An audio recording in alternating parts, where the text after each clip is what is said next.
I don't see the solution for healthy skin being topical at all.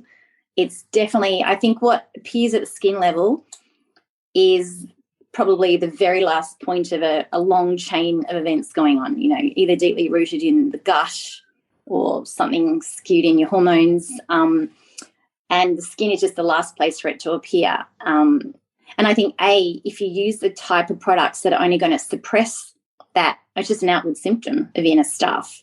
So whether it be acne and just throwing, you know, retinol at it, or whether it be eczema and just throwing cortisone creams at it, then you're missing, you're missing that opportunity to say, oh, thank you, skin, you're telling me something's not going on the deeper level. So, yeah, that cortisone cream might, you know, turn that eczema off, but that whole chain of events leading up to eczema is still happening. And what else is that going to lead to down the track? Welcome to The Body Never Lies. I'm your host, Leela Lutz. Each week, myself and experts from around the world help you uncover the secret ways your body communicates with you to empower you in your own individual health journey. Skincare has to be one of the biggest industries, turning over multi-millions, billions, trillions, I reckon, of dollars per year. I would also say that it's one of the industries that's full of the most BS and preys on the vulnerabilities of both women and men. And, you know, I often find clients are doing more harm than good with their skincare regime. But even if it's an aging issue or a condition like eczema, rosacea, melasma, pigmentation and the like, to me, the skin is one of the biggest messengers in our body. And remember, the body never lies. Today, my guest is a nutritionist and a businesswoman, Emma Sgourakis. She's the owner of Saturee with Kitty Blomfield. And in the wake of Saturee launching their new skincare line, I really wanted to put her in the hot seat and ask her all about the skin from a nutritionist's perspective, but also from someone who has spent the last 3 years researching and developing a product in the midst of an industry preying on that vulnerability of ours of what's happening to our face. Today, we're going to talk about how the body never lies about what's going on with our skin. Hi, Emma. Thank you so much for coming on The Body Never Lies. And today we're going to talk all about everything, the myths of skin. That sounds dramatic. It did sound dramatic. Would make this really controversial. I know. Well, it's funny because I've just had so many people asking me questions about, I think it's something that people think about a lot, right? Like women are very conscious, and men, but I think women, I get the most questions about it from women, and it's a multi-billion-dollar industry, right? Skincare. Oh, it's massive. And I think perhaps maybe, you know, your listeners and my clients are the type to maybe dig in that little bit deeper. And once you become conscious of things like the ingredients in your food and dissecting that, I think the natural progression is, well, what else is in my pantry and what else am I cleaning my house with and what am I rubbing onto my tissue? I mean, a percentage of that will penetrate into your bloodstream as well, and it becomes you. So it makes sense to look closely at ingredients as well, and it starts to blow your mind. I mean, we've been, as we'll discuss, you know, embarking on trying to make skincare for the past 3 years, formulation process. And the more you figure out which ingredients you do want and realise the ones you don't want, you start to look closely at all the mainstream products and how much rubbish is in them. It's just incredible. It's crazy, right? It's so crazy. Yeah.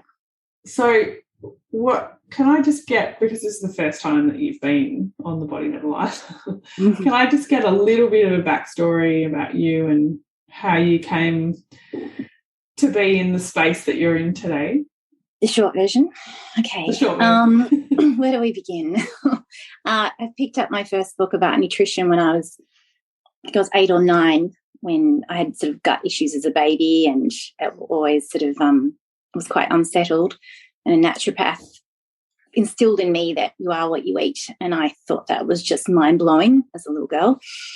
And I did. I sort of literally was dissecting different types of eating and traditional eating and diets and things right through my teenage years, and probably did too many experiments that perhaps we've all done when you get a bit fascinated by nutrition. Then, after uni, I went back again. I studied Chinese medicine, nutrition, and went between all those sort of genres, and then looked into every kind of diet out there, I suppose, being my own experiment along the way. But it wasn't till about 11, 12 years ago, after I'd been to America working with experts in certain fields of cleansing and all that sort of realm, and it just I didn't feel that I was thriving from it, and I started to question all those methods as well. And then by chance I came across the work of Broda Barnes and Ray Peat and that whole group of geniuses, and it blew my mind. And from the minute I started applying it on myself and generally with clients, all of a sudden I started to see people actually heal and actually feel good. And it was like, this is working and this makes more sense than anything I've been taught at university. So that was very exciting. But then, as you probably found too, the more you dig into this whole topic, you realise how probably unnecessarily overcomplicated it's become. And perhaps the things that, our grandmothers and our great-grandmothers were already doing is what we should have probably stuck with all along the way, and how simple it can be, which I found quite freeing, rather than having to source foods from, across the world and soak this and activate that and all the things that, I don't know, maybe we're missing the point of what's accessible, what we can grow ourselves, what's local, simple cooking methods and, just, I suppose, grounding and simple ways of living again. And so now you're in this business with Kitty. You guys are amazing business partners. Oh, thanks. Well, we try. I've been as a practitioner privately for now maybe 15, 16 years, maybe more, and worked with Kitty. She was a client of mine maybe seven or so years ago. And, we sort of spoke the same language. She does great work on a sort of a larger scale with groups and the kind of teaching they do, and I do more the one-on-one stuff. And all along the way we sort of started to see how what we did worked well together. Often she'll send clients to me and vice versa. But a few years ago now, I remember we were both getting a similar question from our clients, the ones who I might have spent 6 months with the clients and starting from the ground up, helping them relearn about their body, about their physiology, about what foods perhaps suit them, help them read their bodies better. And they've made all this progress with their food. And then eventually, like we were saying before, they'd start to go, well, I'm becoming really conscious of the ingredients in my food. But then it comes to mind that I might get out of the shower and I'm slathering my body with Nivea body lotion. And I've noticed that, all those things I'm trying to avoid in my food are in there, plus other things I can't pronounce. Is it important what I rub on my skin? And you go, well, yeah, absolutely. And then they'd say, well, what brands of skincare do you recommend? And, there was the odd one here or there, or not necessarily readily accessible in Australia. But apart from, the simplest thing being, hacking at a tub of coconut oil, which gets a bit grimy and slimy and a bit hard in the winter too, there wasn't something we could wholeheartedly recommend or get hold of for them. So, Kitty got at me and said, we need to make skincare. Like everyone just keeps asking, give us some ideas. We need to make skincare. And I thought, oh, God, that sounds like, a big ask. But we, started formulation 3 years ago and we're releasing next week. Thank goodness. But, that was the battle too, because at every point people want you to, or formulators want you to, can we just add this emulsifier and can we just add this filler and this stabilizer and this extra layer of preservatives? And we just didn't want to compromise. We just didn't want to be, figuring out that, why even, as you said, it's a massive, massive industry. I don't want to just throw more ordinary junk at this industry. If we're not going to do it properly, don't even bother. So we worked hard at, not doing it as per how most stuff is done now and not making any compromises. So it's come together. But, doing that with her has been great. as you know Kitty very well, she's a bull at a gate, and I'm more the OCD details person over here, and we fill each other's gaps, so it's good fun. It's a good partnership. So I guess like this, both of us as health coaches, nutritionists, we've been working with people, and one of the things that will come up is like the condition of their skin and what foods, diet, lifestyle changes we can prescribe or coach them with to overcome these issues. So I'd like today to talk about various skin issues and what they actually mean, because I think the modern way of dealing with skin issues is to deal with them from the outside. And my experience as well, when I was a child, because I was a celiac, and we were so skinny, this little skinny Sri Lankan kids, and then the doctor told my mum to fatten us up and put us on grains. Like you would a cow.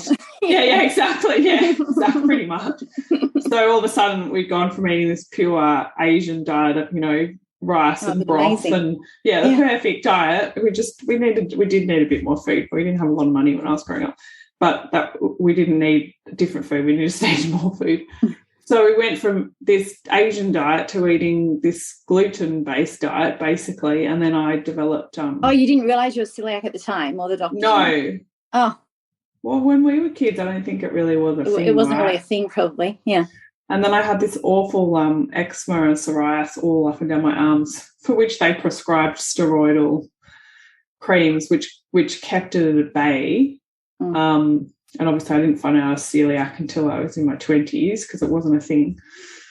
But it's just interesting, isn't it? When you have a skin condition, the solution is a topical application, whether it's acne, it's cellulite, it's, it's whatever it is. It's like, let's put something on it. Can we talk about why that just doesn't work? Oh, 100%. And it might sound strange considering we've just made a topical skincare line, but I don't see the solution for healthy skin being topical at all. It's definitely, I think what appears at the skin level is probably the very last point of a long chain of events going on, either deeply rooted in the gut or something skewed in your hormones. And the skin is just the last place for it to appear. And I think, if you use the type of products that are only going to suppress that, it's just an outward symptom of inner stuff. So whether it be acne and just throwing, retinol at it, or whether it be eczema and just throwing cortisone creams at it, then you're missing that opportunity to say, oh, thank you, skin, you're telling me something's not going on the deeper level. So, that cortisone cream might, turn that eczema off, but that whole chain of events leading up to eczema is still happening. And what else is that going to lead to down the track, internally? So we absolutely have to stop and reassess the diet and look at everything, right down to lifestyle and sleep quality and light exposure and everything else. In saying that, when it comes to skincare products, there are still substances that you can use topically that don't basically protect the skin from the elements and don't add to the aging process. If anything, it can protect and hinder that and soothe that outwardly and help rebuild the skin barrier and all those protective elements of the skin. So I think there's definitely a place for both, but if you don't do both, you miss that opportunity to get probably the best skin you can get.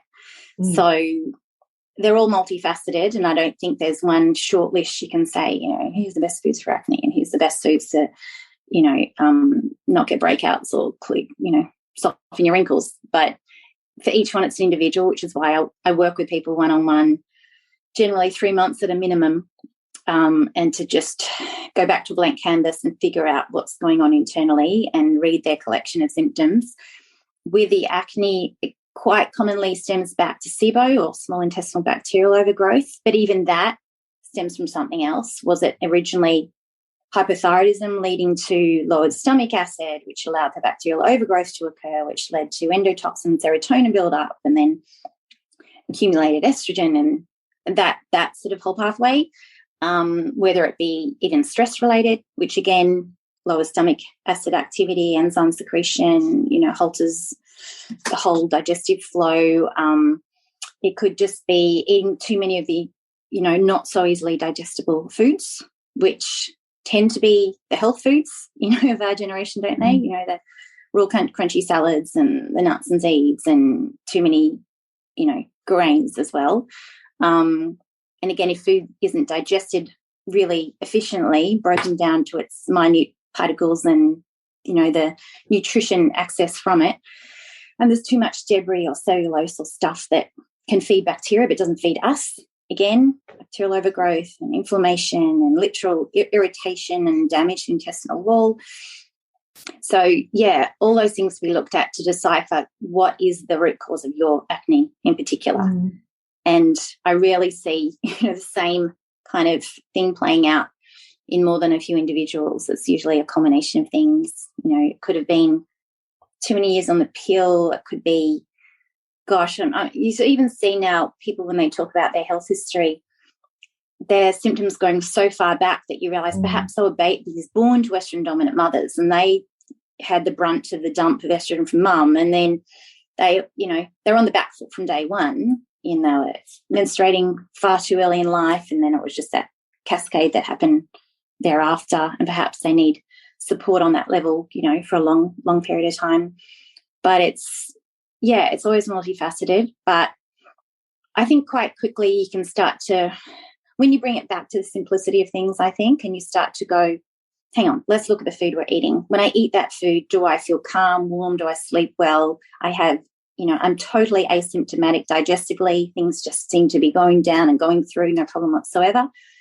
Generally, they're the foods that seem to be doing well for that person. But generally with the acne, I see a correlation with, digestive issues, absolutely. What do you think? Did I go completely off topic? No. Okay. No. What do you think about, a lot of us would consider acne hormonal because it comes up in hormonal phases, especially puberty, premenstrual, pregnancy, postpartum, menopause. Yeah. What are we looking at there when we're seeing acne in those kind of, especially in puberty, I guess, because it's a huge problem. Yeah, absolutely. And with all that growth going on as well, and then the production of more of those steroid hormones, absolutely. The building blocks for those are being kind of shredded through so much more quickly. So even when you bring it back to making enough pregnenolone to make your progesterone and your testosterone, the good stuff, you need cholesterol, T3 and vitamin A. They're literally the building blocks of it. And vitamin A being so important, obviously, with what appears on the skin too. And if you're using up, the building blocks to generate those hormones, but you don't have the vitamin A. How many kids these days that are being brought up eating liver and sufficient eggs and lots of high-quality full-fat dairy? If anything, they're being encouraged to have the diets of their mums who cut out dairy because it's cow pus and it's bad and inflammatory or whatever. Eggs might be occasional. They're rarely cooking liver anymore, unless you're lucky to be still in a Eastern European background or something, and they're doing that sort of thing. But literally the amounts of vitamin A, like actual bioavailable vitamin A, is so lacking, in our current modern diets. So it's without those building blocks, you go through teenage years very differently than you might have 100 years ago with a more traditional diet. Absolutely.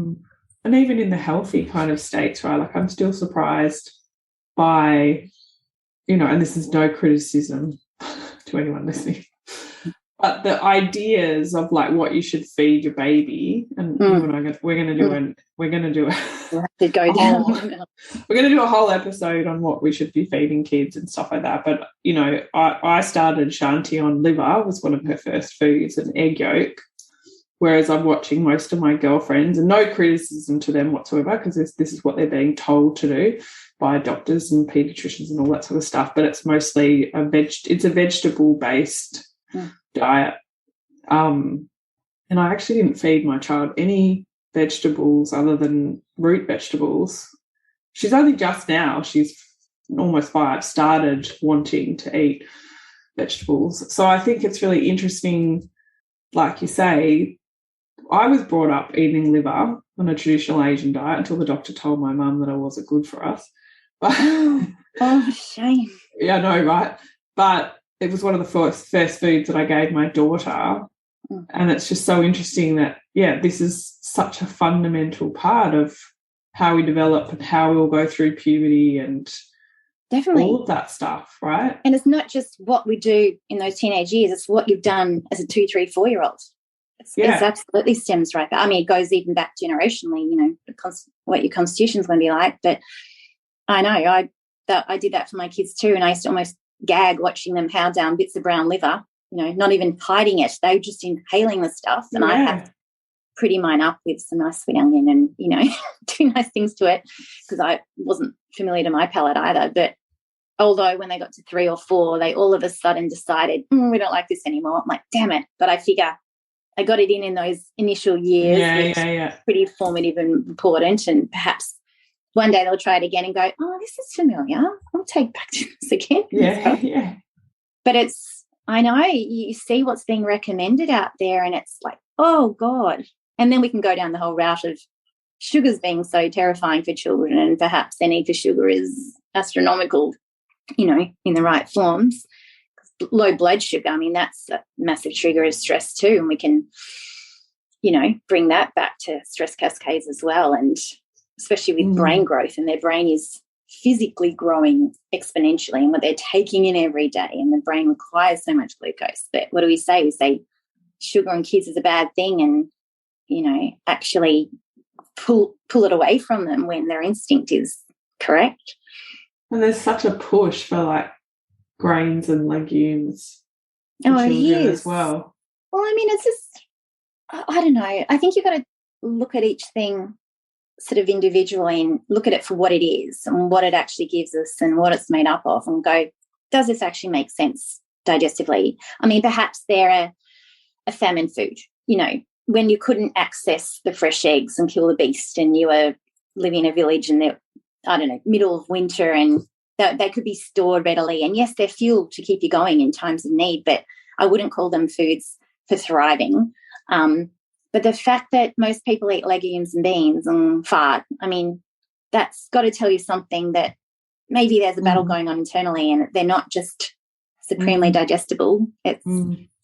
But somehow they're put on a pedestal along with all your cruciferous vegetables and really gritty whole grains. And then other things are really discouraged now. It's, but this is the battle we face every day, isn't it? Trying to get people to think differently and, maybe think back to what we were eating before and see if perhaps that was the way to go. And so I think as well, like coming into teenage years, it's really interesting. I have a few clients at the moment with teenage girls with hectic period pain and endometriosis and things like that. And I'm seeing this earlier and earlier. And I think, something we should mention here is, like, there's this huge prevalence. I want to talk about junk food, and I'm saying that in air quotes, and how it affects the skin, because people think it's because of the sugar content.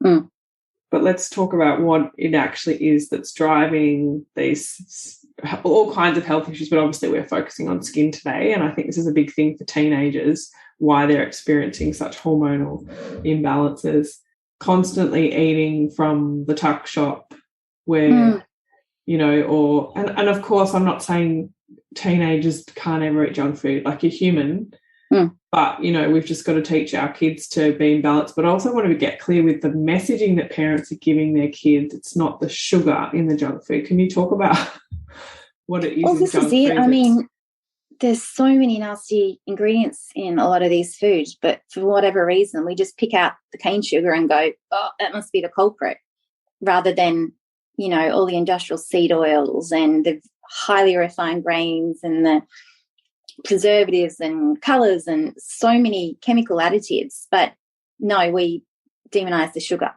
And look, I think a lot of these junk foods don't even contain actual cane sugar. They contain maltodextrin or, all sorts of other more manufactured sugars and broken down components of sugars, not actual sucrose, cane sugar.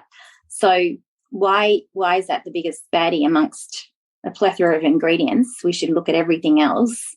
And look, definitely there's that whole conversation about PUFAs or polyunsaturated oils, but it's all cooked in these seed oils, which, I mean, these oils did not, basically hardly existed before the Industrial Revolution. They're so new to the human diet. And there's something that, that correlation of cancers has only escalated since these oils became prevalent to us, whereas they say that apparently sugar consumption's actually gone down somewhat over those years. But no, we correlate sugar with the cancer and not the other way around. So looking at these oils, I mean, weren't even a lot of the, chain junk food kind of food sellers historically. I mean, they still use tallow and lard and things like that to cook their chips in. And then all of a sudden they changed to healthy canola oil and healthy sunflower oil, which was such a shame because back then they were probably, decent potatoes cooked in decent fat. But, yeah, that's something I think it's worth every parent and person really becoming acquainted with and looking out for those oils and noticing how prevalent they are in junk food. And also, too, they're the cheapest of the oils. So they're not going to use good quality coconut oil. They're not going to use tallow. They're not going to use ghee and butter because they're much more costly than canola and safflower and sunflower. Absolutely. So it always comes back to profit margin. But these oils are just so unstable and cause just catastrophic kind of,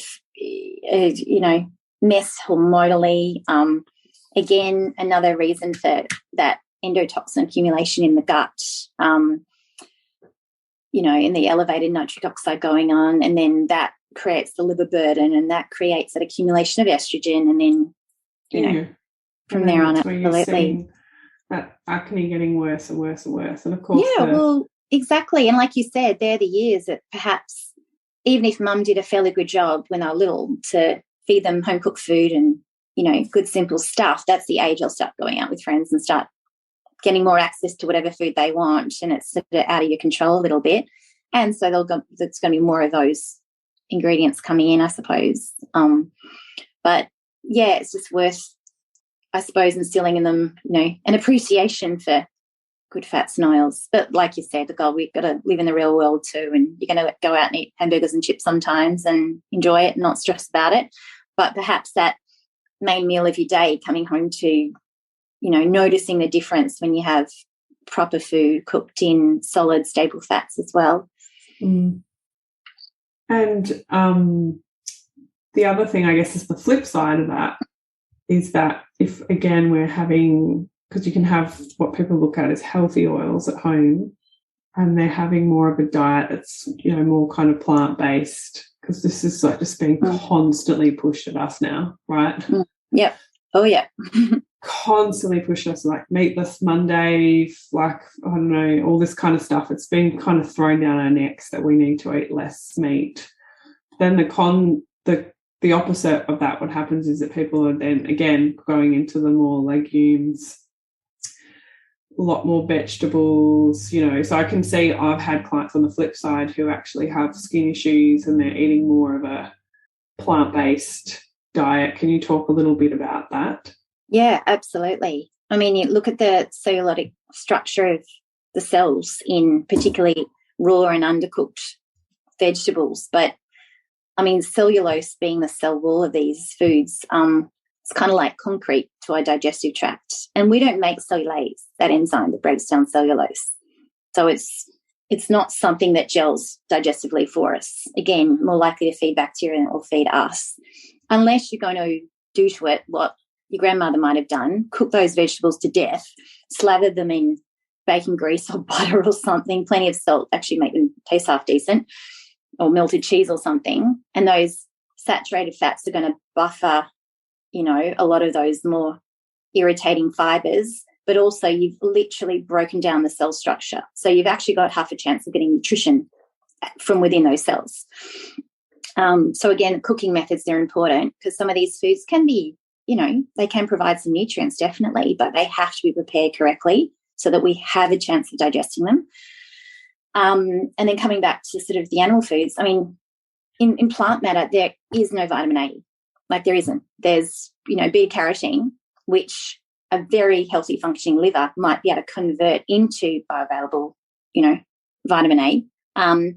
But I'm seeing more and more women in particular with very compromised liver function and burdened livers that you got to hope that that pathway is actually happening in the liver. But if not, that beta carotene is very unstable and, only causes other issues. So if you want the actual building blocks for youthful steroid hormones, you've got to find it in a ready-to-use format, which is generally, again, dairy, eggs, liver.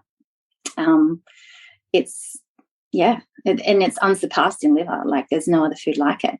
And then you even talk about, and you would have the same thing talking to women who are thinking of getting pregnant or newly pregnant, and there's that whole thing of, must get into folic acid. Like, it's just as paranoid. Quick, where's my folic acid supplement? I mean, there's no richer source of, folinic acid or folate in liver. I mean, it surpasses your green veggies.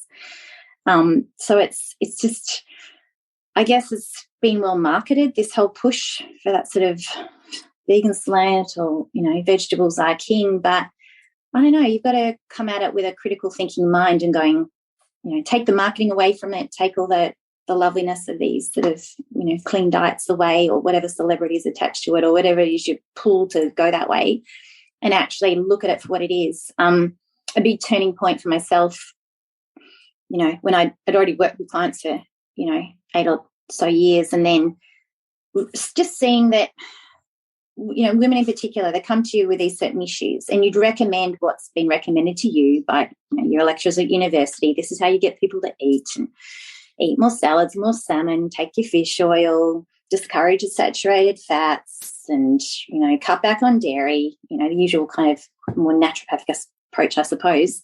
And you'd make the recommendations, and it would sit well with them because they see it as, oh, that's what's generally acceptable as a healthy diet. So they felt good about recommendations, and you felt good seeing them feel good and whatnot. But you'd rarely see them come back saying, oh, well, that was good and I feel that much better. What else can we do? That, I don't know, you just sort of wouldn't really hear from them again. But when I completely changed my tact and went this way, you actually see people change and get better, like from chronic conditions. It was so thrilling. But that major clincher for me when I first had this epiphany was, again, I was sort of going down that very vegetable-centric sort of method and applying it on myself, because I figured, who am I to recommend something if I can't attest to the benefits myself personally?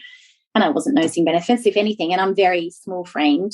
I was shrinking terribly, and I thought, no, and I don't need to lose weight. I remember literally I Googled the question, who defined health food, or how do we decide vegetables were so healthy? Because I started looking at them going, hang on, they're loaded with anti-nutrients. They've got cellulotic cell wall.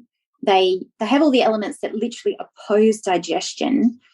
Most of the nutrients there aren't in a form that the body can readily use immediately, conversion to occur and all this sort of thing. And I started going, I'm just weighing this up, and you don't get much, bang for your buck in terms of what you're getting from vegetables. And I was just starting to question everything. Google this one question, and Dr. Pete's article came up, vegetables, who define food. One of his very earliest articles. And I just remember reading it, and literally I could see fireworks going off in my head. I went, oh my God, this makes so much sense. And it was very, controversial topic to be perhaps discouraging, so many vegetables, but it was the first time I read it so clearly put and just common sense. And it was just literally, again, analysing that structure of vegetables and going, hang on, how does that match with the human digestive tract? Perhaps it actually doesn't, or perhaps we have to prepare it in such a way that we can access some good from it, but it needs preparation. And it's very interesting. Another book I remember reading a very long time ago, which still comes back to me quite a lot. Did you ever read The Vegetarian Myth? Yeah, I love that book. Is that good?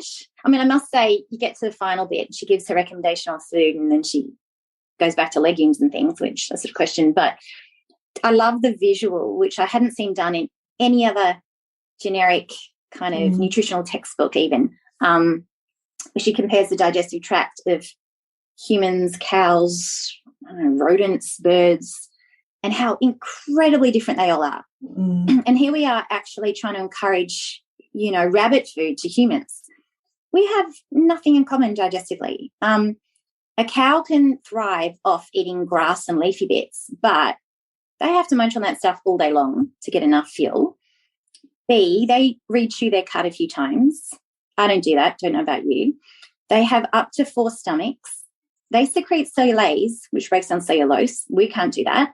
They have a giant hindgut to ferment what's left, what they couldn't digest, with all that complexity of the digestive tract.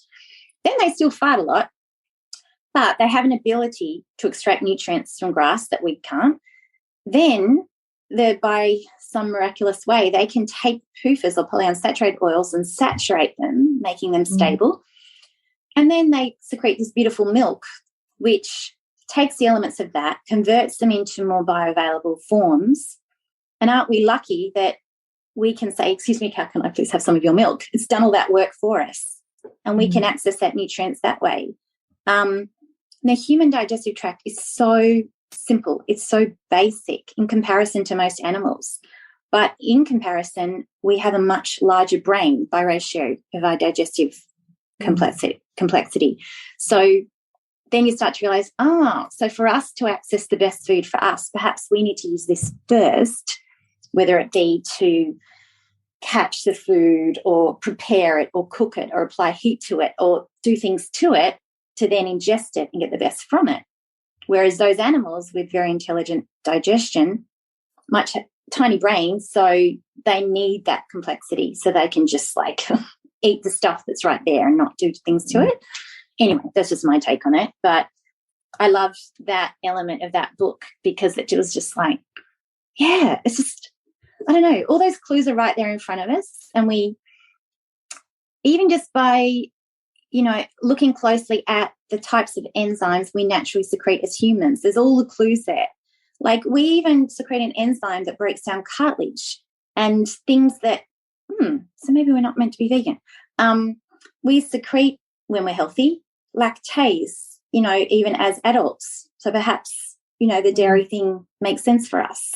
And the people who perhaps don't secrete so much lactase and develop a lactose, you know, kind of sensitivity, often that correlates to, you know, estrogen dominance, and that downregulates that enzyme. But if we get our hormones right, you can make lactase again. So there's so many clues in our physiology if we will look closely at that. And that's what I really got a lot from learning directly from Ray, was that most nutrition, you know, and I've been there and I've studied nutrition, we just hone in on the food on the plate and we analyze the food on the plate and go, oh, it's got all this colour and it's clean and it's got nutrients and it's organic and let's just push it in and hope for the best. Whereas he came at it from the total flip side. He starts from the cell first, looks at what is required in those pathways, looks at the digestive capacity, the enzymes, and then you match the food back to that as opposed to the other way around. And which is why he's never called himself a nutritionist, and he doesn't want to be claimed to be a nutritionist. He'd rather call himself an artist and a biologist. I really respect that, because most people who claim to be nutritionists, you know, my label too, but it all comes down to the food at hand, and what's going on in our bodies is secondary almost. And I think that's where the whole skin part is interesting, right? Because the skin is part of that system. Of course, absolutely. And we keep trying to do everything of this. We just take this one part, you know, and it's the same with like a really common thing, right, for skin is to give up dairy, acne. Dairy, yep. Is to give up dairy. And rather than, I'm really interested to know if you know where that idea comes from, because so many people will say that their skin is better after giving up dairy. But when we look at ourselves, just like Dr. Pete would, as you say, who's a physiologist, and look at us as a system of systems, you can really understand how a person becomes intolerant to dairy. But when you look at it that way, it's not the dairy that's the problem, it's the system that's the problem. Well, this is it. And it's a shame, isn't it? Because I see those issues when someone says, well, I started drinking more milk, my skin broke out. Oh dear, the milk must be bad milk, cut out the milk, rather than why is my system reacting so furiously to something so simple that Joe Blow down the road can drink 2 litres of, no problem. What's wrong with my system that it's not tolerating something so benign? Maybe I need to reassess and support my system better so I can tolerate it. But the most common approach these days is if you react to the dairy, just cut out the dairy and just keep cutting things out, rather than how can I make my system more robust that it should be able to tolerate freaking everything. Honestly, I want that kind of system that it's almost like water off a duck's back. And you can even have those random days where you eat something not so perfect, but your body goes, I can deal with this. I'm so robust. My liver function is so efficient. My immune system is thriving. Everything's so strong that it can tolerate more, rather than actually fueling these systems that are so fragile and pathetic that all we can do is just keep avoiding more and more and more foods till we're down to a short list of this many. That's actually not going to encourage robust health, is it? Because, again, you're cutting out whole food groups and you're missing out on all these potential, there's no food out there that can compare in calcium levels. I mean, milk even has progesterone. Milk has so many good things. It's incomparable. There's nothing else that we can replace. Oat milk doesn't replace dairy milk. There's nothing like it. So it doesn't replace the joy. It doesn't replace the joy. Oh my God. So what on is no it? level is it even, yeah. But this is it. I think it's just changing your whole mindset and your whole perspective, because it's like saying, all right, I react badly to these 3, 4, 5, 6, 10 said foods. It's kind of like you're tiptoeing around eggshells. And as long as you don't step on the eggshell, you're fine. No symptoms, no pain, whatever. But one day you're going to step on an eggshell, like you're going to trip up or you're going to be exposed to something. And if you've just purely done nothing but avoid those foods for so long, when you finally get exposed to it again, which you will at some point, you're probably going to react even more so, because the body's completely downregulated any enzyme related to that food, because you told your body we don't need this anymore. So it said, okay, well, we won't make it then. Instead of digging further and going, okay, so dairy makes me flare up. What could be going on here? And why? Again, compare yourself to people around you. Go, oh, I can drink it, no problem. I can't. Perhaps it's a weakness in me. It's not the fault of the dairy. And again, bacterial overgrowth could be one element of it, which, again, bring it back to estrogen dominance, which is just so prolific these days with women at younger and younger ages. And again, that relationship to high estrogen, lowered lactase enzyme. Again, if you address the hormone issue and the gut issue, perhaps that lactase enzyme could kick back in. And then when you did want to explore liquid milk again, don't go gung-ho. Don't try and be a hero and go, I'm going to guzzle down a whole milkshake. What I had to do, because I'd avoided dairy for such a freaking long time, I literally did a shot glass of milk a day. And I found the milk that tasted best to me, because I felt that that's the one, perhaps I think taste is an indicator of what your body prefers. Shot glass a day for months. Then I worked up to a quarter cup, then a half cup. And by probably 18 months or so it took me, I could drink 2 litres asymptomatically. Whereas as a kid, I would bloat with the smallest amount of milk. And I was told you have a full-blown allergy to dairy and you'll never be able to have it again. Absolutely fine. I thrive. I get warm to my fingertips for dairy now. And it's just, and life's happier too, which is nice. But I think, going back to why am I reacting to that? Because it's not necessarily, the food isn't the bad guy, unless it's a really crap synthetic food. If it's just a natural food that most people seem to be able to eat, and historically, people have eaten for a long time, I'd rather help people look at why is your body so sensitive to something so simple, and how can we help it tolerate this food over time? And there's usually something deeper going on. And I think also with milk and sort of teenagers and things, just remember that with most high quality dairy, it's basically a kind of, it fuels metabolism. It elevates the metabolic rate, which is a wonderful thing. But again, if you elevate the metabolic rate and you don't provide even more nutrition to go along with it, you'll be ultimately in a deficit. So it's like driving a beautiful sports car and you put the pedal to the metal and you take it up the highway. But if you have no fuel in the tank, you'll literally damage the engine.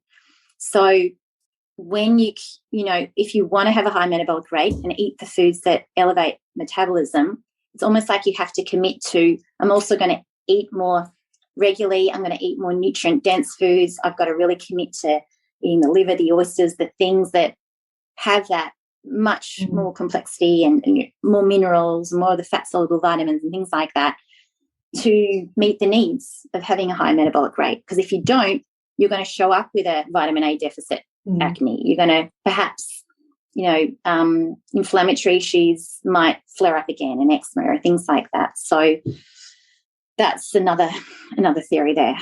That's a really interesting concept too when you think about it, because a lot of teenagers will just go to the fridge and drink bucket loads of milk and not be eating other food. And so, and I was guilty of this when I was a teenager. I would drink 2 litres of milk a day and not eat not eat the other food too. For different reasons in our house. We didn't have enough food. But you see that with a lot of kids, and so then the parents go, it's the milk. You've got to stop drinking so much milk, with the acne.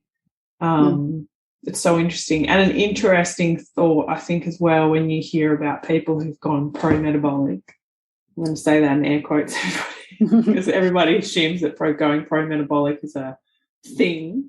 Yeah, and it's just this or short a list diet. of food. Yeah. One size fits all. Yeah. And they just all of a sudden drink a crap load of milk and actually give themselves. And they might have had hardly any for decades.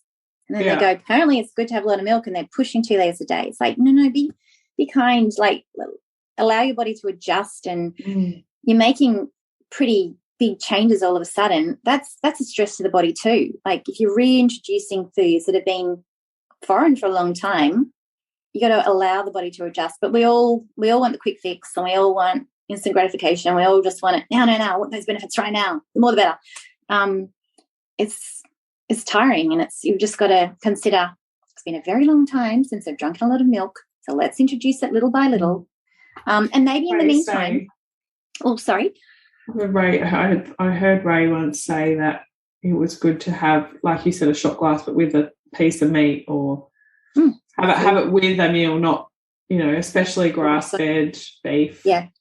Not on its own. And with sugar, actually, because when you look at the makeup of milk, it's almost a complete perfect food in itself in terms of nutrients and macros and everything, but probably in terms of the ratio of the macronutrients is probably low on the carbs compared to protein and fat.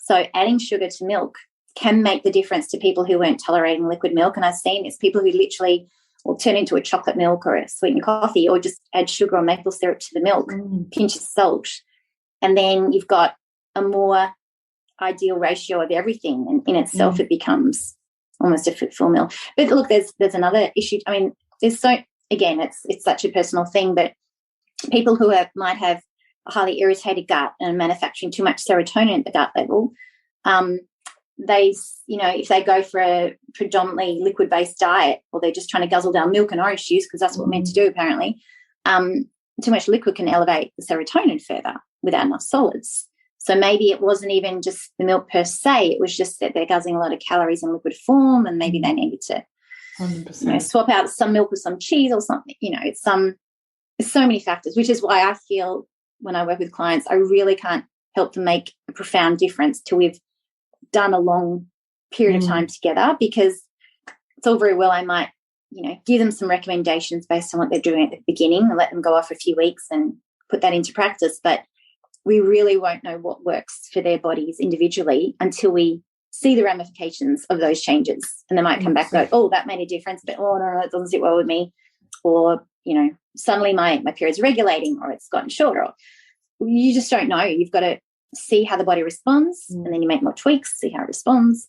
And it really is, a very personal thing. But the milk thing, even too, if just say liquid milk doesn't go down so well for you right now, or it really has, you're seeing an eczema flare-up or something, don't cut out dairy entirely. Work at finding a form of dairy that you go, well, actually, I can't do milk. And I've even tried goat's milk, and I've tried all the milks. None of them go down well for me right now, but they will in time. That's what we're working towards. why not go to hard cheeses or something for a while and just, experiment with a few different cheeses, see which one goes down well for you, see which one's delicious to you personally. That's really important too. It has to be delicious to you. Otherwise, digestively, you're going to be bored and you're not going to spark up saliva and enzymes and things. And you might go, oh, okay, so I can still get the protein, the minerals, the calcium content of milk, while I'm, limited in my ability to digest the liquid milk for now, and that's fine. Let's do that for a while. I had a fellow a few years ago, and he was early 40s, never had eczema all his life or as a child. All of a sudden, head to toe eczema. He'd sit on there on calls with me, and he was just itching the whole time. It was horrible. I think it was, stress, and his gut had been through a lot. I think there was some rounds of antibiotics and I don't know, all sorts of things that happened for him, but it was all of a sudden complete debilitating eczema. And he did notice that things got even worse when he touched milk. So what we did was we went to town at looking at different cheeses and going, well, let's just see before we're going to cut out all dairy entirely, because I could see he had this high requirement for calcium too, and his stress levels were, off the charts. And I thought it would be really good to find a way to get dairy calcium into in some form.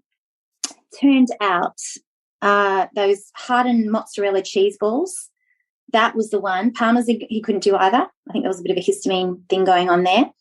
But those kind of cryovac sort of sealed Parmesan balls, he tried one of those one day. That went down quite well. He found it quite moorish.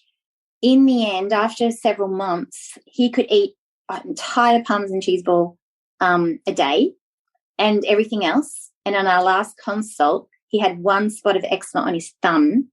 Everything else was gone, and he was able to eat this cheese. Whereas previous recommendation to him was cut out all dairy entirely because it's just the devil and the dairy is the cause of the eczema. It's like, no, the dairy wasn't causing the eczema. It was something else, but let's find a way to get the dairy in still, and that still worked. And I think you've still got to, experiment and explore and find the best ways of getting these things in, and not just be so, extreme as to cut out everything, give up on it completely. I think there is a way around these things, because ultimately when you play with your diet and when you get into nutrition, you're just doing a big chemistry experiment on yourself.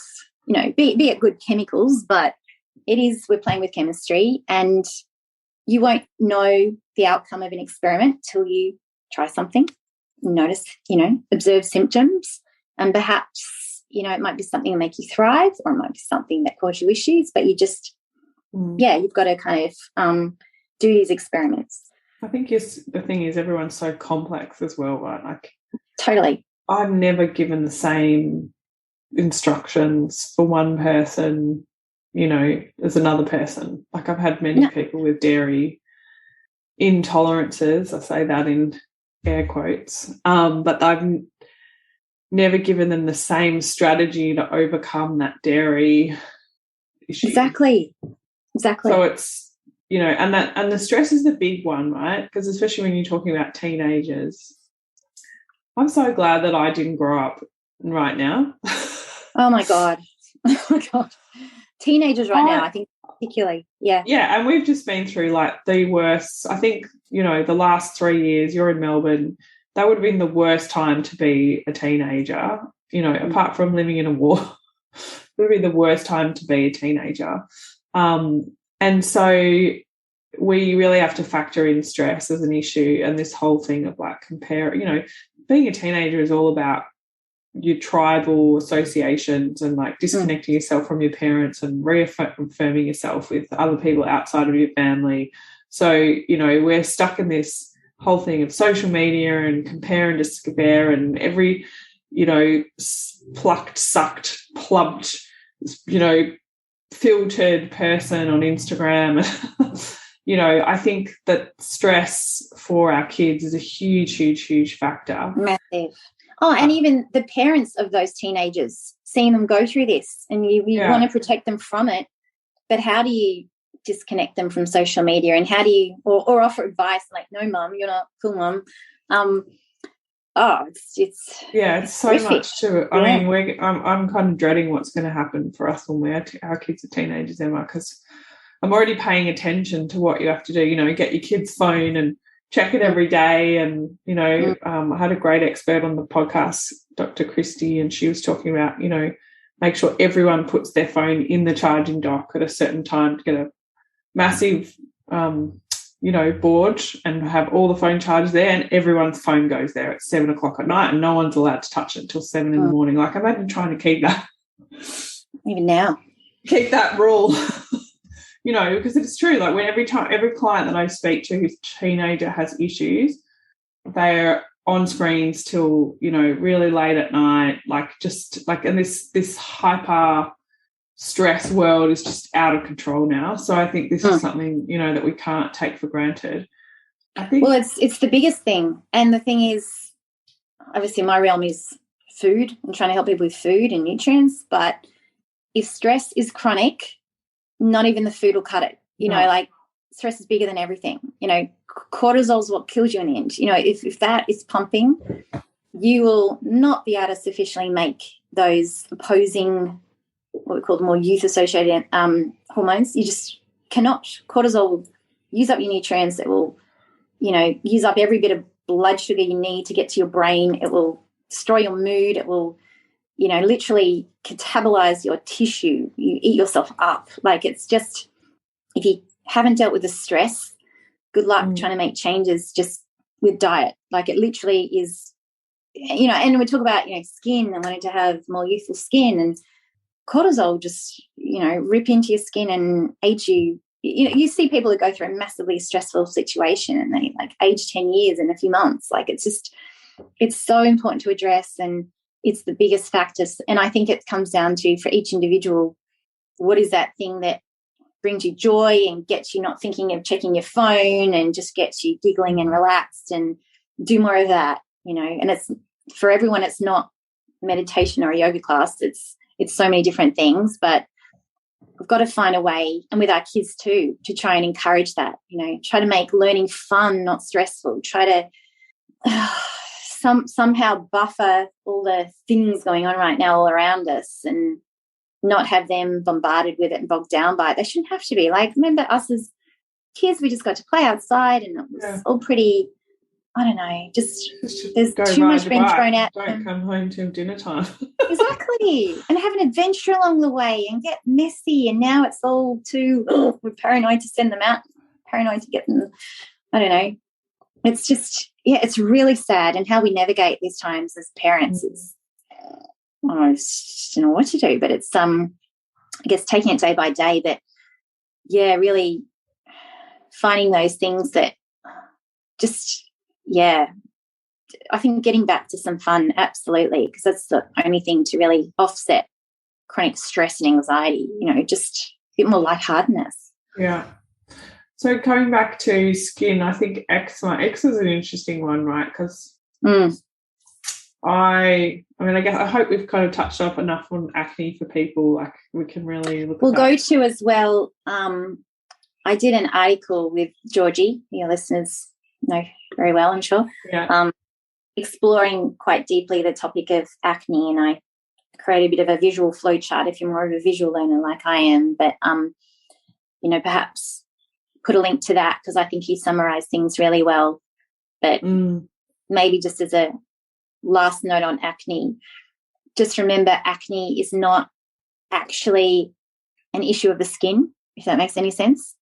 It's just an outward sign that ends up on the skin of other things at play, of other deficiencies, of other chaos going on, just ends up out here as an end result. So to attack the skin and strip the skin and exfoliate the skin and laser the skin as if the skin is bad and the skin's not behaving well, it's, yeah, you're missing what's going on much deeper, and missing the opportunity to address a systemic issue before it leads into more, you know, more chronic conditions, but not to blame the skin for it.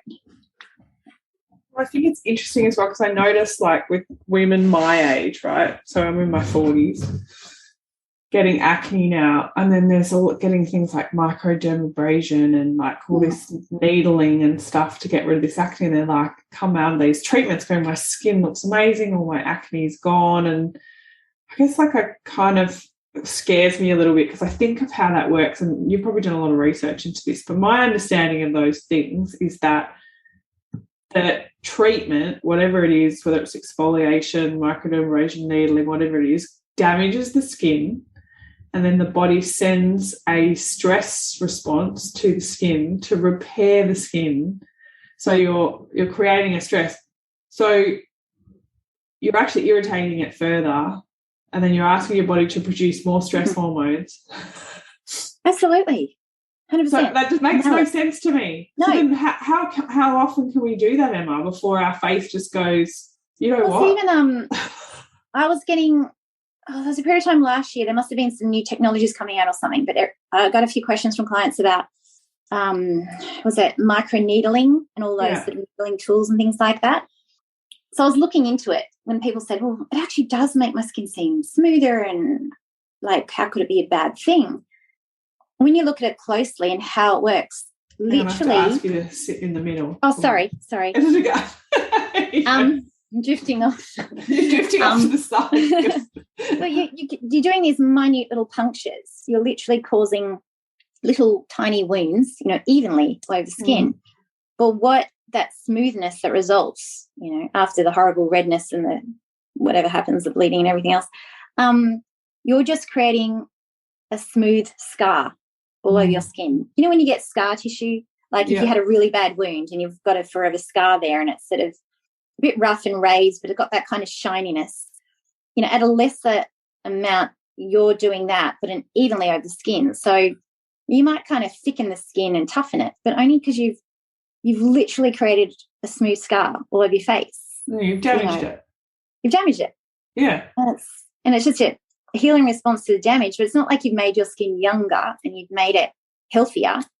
You've damaged to emulate a shininess or a thickness. And it's warped, isn't it? Like it's so warped. It doesn't seem like a good idea. Again, what people talk about, but isn't retinol the best thing topically? But how it works, or the more synthetic forms, can be quite aggressive for the skin. And again, that's got its own concerns. But if true vitamin A is really that beneficial to the skin, well, I'd argue that it's beneficial, every part of the body. Why shouldn't we just stop and look at eating more of it, getting in internally, and then you get outward benefits and internal benefits. And it's well, I think it's the same for when I was reading with all these things as well, is that these abrasive treatments force the skin to make more collagen. Well, the collagen topic's very interesting. Right. And everyone's like, oh, wow, collagen, amazing. And I'm like, well, are you actually eating any collagen? Yeah. Let's talk about collagen. Well, obviously, and with our Saturee stuff is, so that we have our own collagen product that we source the best one we could find. I was seeing a lot of people get gut issues from using collagen powders. And anyway, long story short, we found the best one we think is available, and it does people good for their joints, their gut, skin as well. But it's not so simplistic. And I see a lot of ads going around, all these different companies doing their different collagens. There's a lot of them out there. And they almost make it sound as simple as eat the collagen, it travels to your skin, and it sits there and it's your new collagen, and the more collagen, the better. But it's not actually the case. And I have to do an article and a breakdown of this, and I'm sort of a visual person, but I think it's important to put to note. But basically, you've taken collagen. Collagen in itself is indigestible, but we break it apart, we hydrolyze it to get these collagen peptides, the smaller particles. And it's these peptides, the amino acids that are so rich in collagen, which are wonderful. You've got your glycine in particular, which is so anti-inflammatory and so soothing and healing, and less of the tryptophan and the amino acids, devoid of those, which is a good thing. It balances up your amino acids you get from muscle meat. And when you get these more anti-inflammatory amino acids, they help reduce inflammation and the things that damage and probably disorganize your own collagen and damage elastin. So anyway, that's one interesting thing. But also, it's not that you want the more collagen, the better in your skin. Think of it if you want to make a really gelatinous stew or like a slow cooked meat, you don't use the young sort of veal cuts and things, do you? Because that meat is so tender.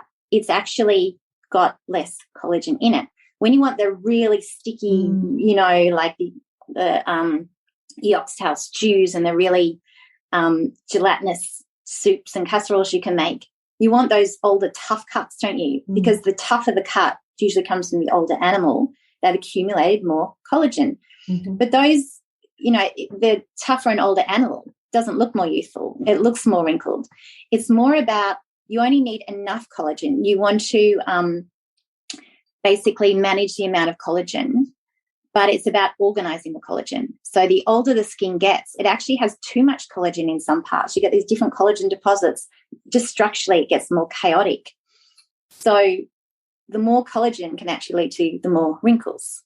And again, we could spend an hour on it myself, but I've been trying to find a way to word it quite clearly and make distinctions, because even still we want to eat the collagen, but it's not necessarily going to put more collagen in our skin. It's going to regulate the amount of collagen. Does that make sense?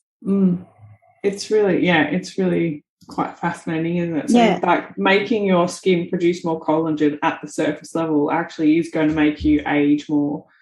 But because we're so attached to this, collagen is beautiful. Collagen is youthful and beautiful. Well, everything gets dumbed down and simplified, doesn't it? Yeah. Like, you know, or, you know, like, remember when they were dissecting more, you know, Japanese diets and the Okinawa diets and things at the time, and those books going around, and they're like, what are they doing differently in their diet? It means they've got less breast cancer or something. Oh, well, they've got these soy products. Oh, soy must be good. So we go back into our Western culture and we go, if a little bit of soy is good, more must be better. Let's make soy milk, soy sausages, soy ice cream. And they just go overboard, as opposed to looking at in context. In that diet, they would have some soy, but it was generally fermented tempeh or something like that. Yeah. But it was generally in perhaps, you know, like slithers of it in a fish head soup. And the fish head had the thyroid, and that soup was incredibly gelatinous. It had a heap of thyroid in it. So the thyroid would offset the antithyroid component of the soy. So you might get some benefit from that fermented soy, but it's in the context of all the other ingredients. Whereas we tend to take things out of context, don't we? We just, let's take that one element, and that must be the key element. We don't have to think about it. Just throw it at it, throw it at the body and assume it's going to fix all our problems. But the collagen's really interesting, and what it comes down to is, having organised collagen and regulated collagen, and not that level of an old haggard beast that has the leathery skin and the wrinkles.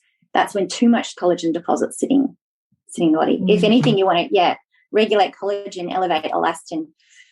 But it's very interesting. And then you see products which have collagen in the face cream, thinking you can stick the collagen in your skin. Yeah.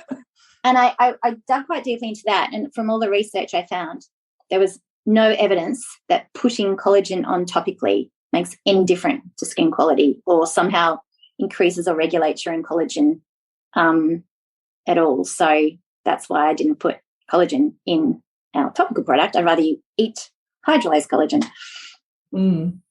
It's so interesting, isn't it? Like, actually, also my blog article that I did with Joe, the red light man. Have you ever spoken to Joe before? Yeah. No, I haven't spoken to him, but I read your article. I do buy his red lights. Yeah. Well, he reiterated that too in our discussion about red light, and I think towards the end of the article, sort of worth reading. But it's interesting when you look at the effects of red light as against blue light and different, spans of UV and how they affect skin differently. But the older, haggard, wrinkled skin is shown to have more collagen, and we discussed that there too, and how red light has an effect and benefit as well. Yeah, it's so interesting, right? And I guess too, like, people always think they take this one thing and they go, well, if I just have heaps of that.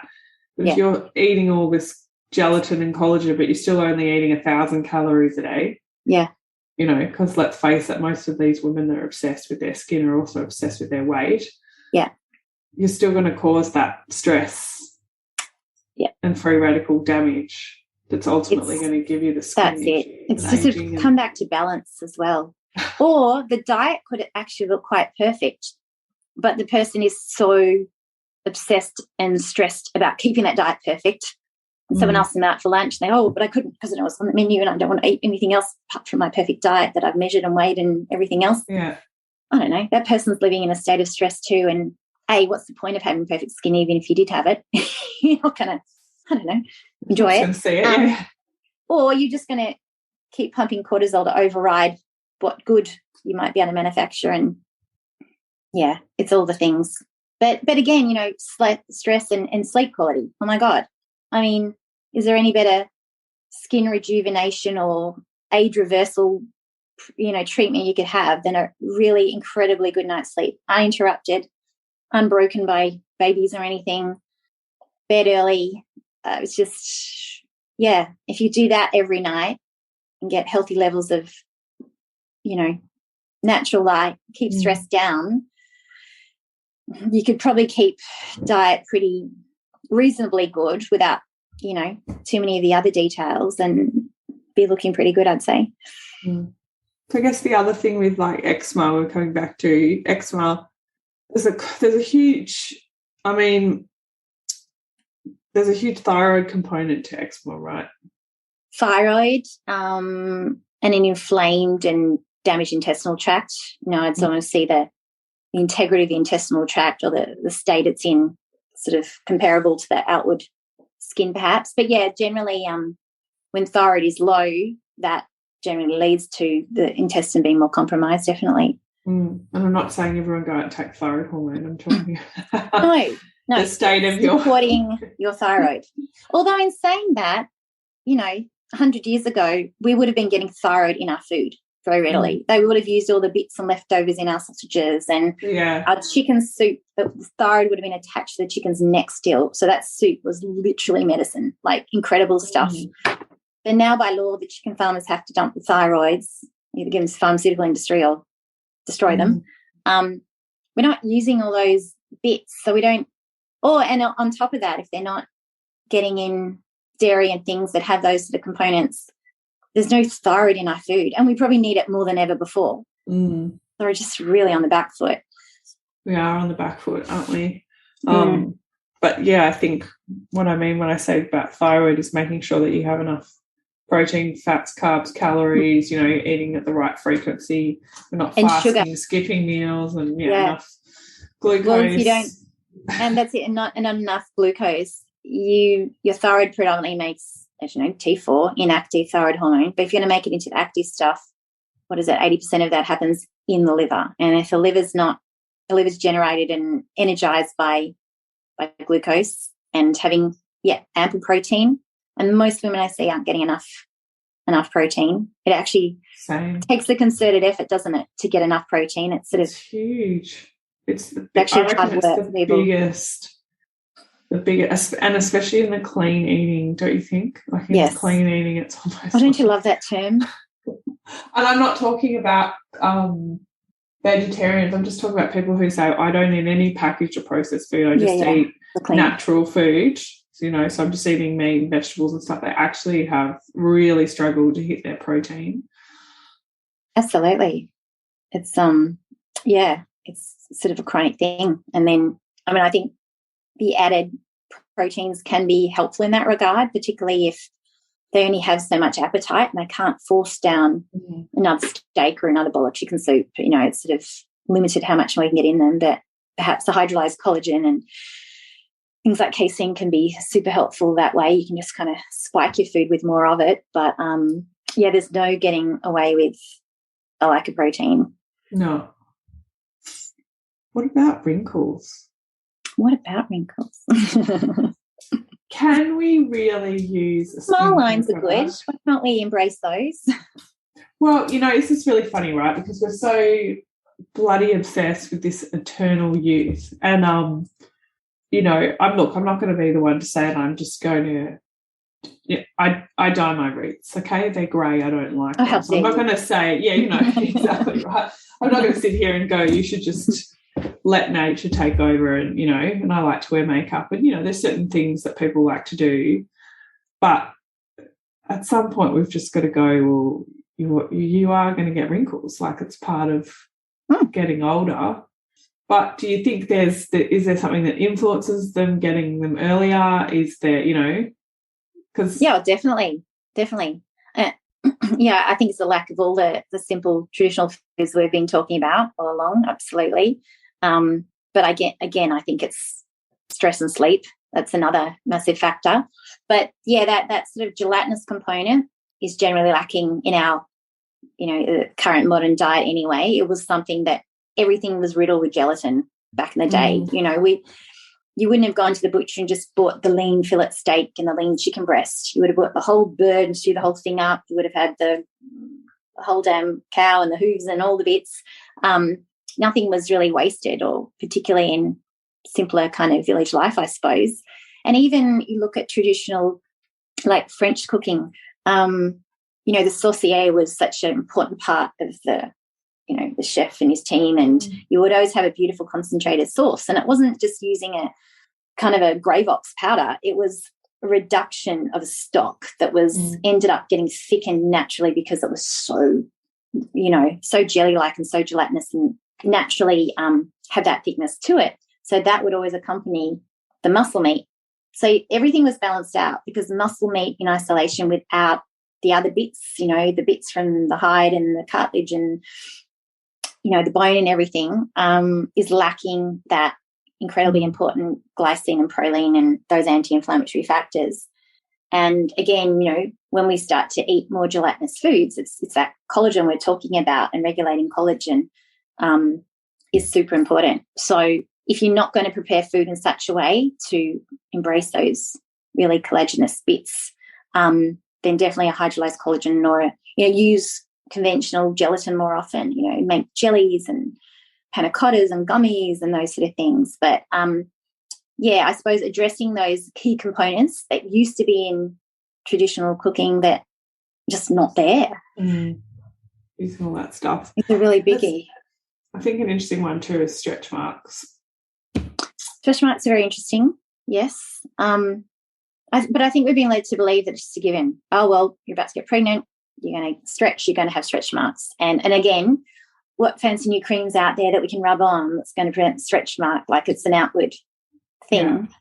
And sure, keep your skin hydrated if it's feeling taxed and strained and all, but it's not an outward thing. I must say, personally, I've had 2 pregnancies, and both, I've sort of got a very small hip structure. Both my babies went way out. I was very large, and they were very big in comparison to me. And I don't have a single stretch mark, not one. So there was all the stretching going on. So it made me think there's more to stretch marks than just, it's not just a given. If you stretch, you're going to get stretch marks. It doesn't have to be the case. And I can't say I can pinpoint why I didn't get any and so many get so many. What is that key thing? But for me, I had done the work for a long time, and I was eating more of what I've found to be, more complex and digestible foods, and I ate plenty of food through my pregnancies. And when I crave the gelati and I crave the cheesecake, and I ate the cheesecake, so maybe it's not the lacking. I had done some natural progesterone leading up to pregnancies and things like that, so maybe I'd helped up my progesterone levels. Yeah, so I can't give a definitive answer on that, but I'd say it's more a preventative thing. Perhaps over time, more of the gelatin and things like that might help restore the tissue if the stretch marks have occurred. But, not. Well, what are your thoughts on it? Well, I think it is definitely to do with nutrition, really, and the elastin in the skin. And, I mean, surprisingly, my mum's covered in stretch marks. And so, I was always warned that I would. Warned. And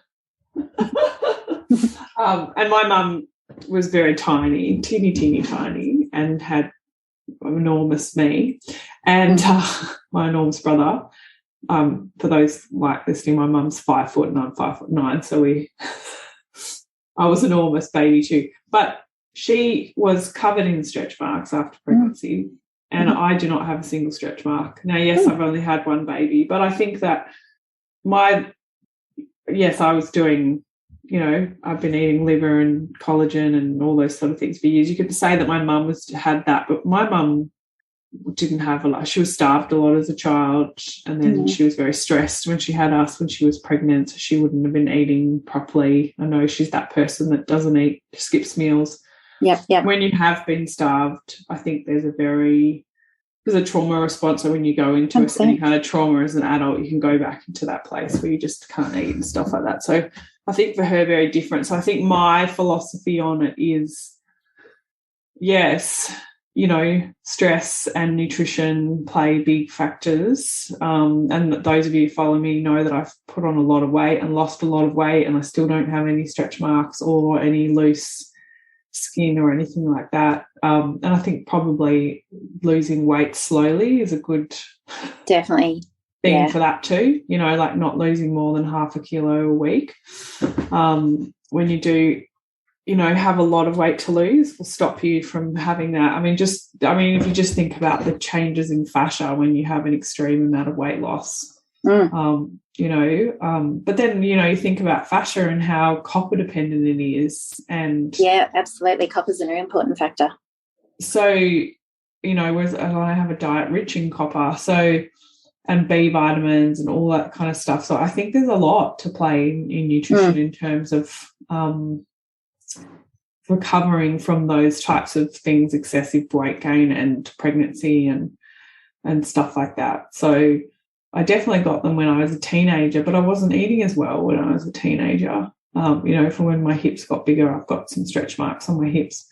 I've gone from a C cup to an F cup, and I don't have any stretch marks on my boobs. So, wow. Yeah, just so, and they appear to be staying that way annoyingly, but I think nutrition definitely has a lot to do with it, and preparing yourself.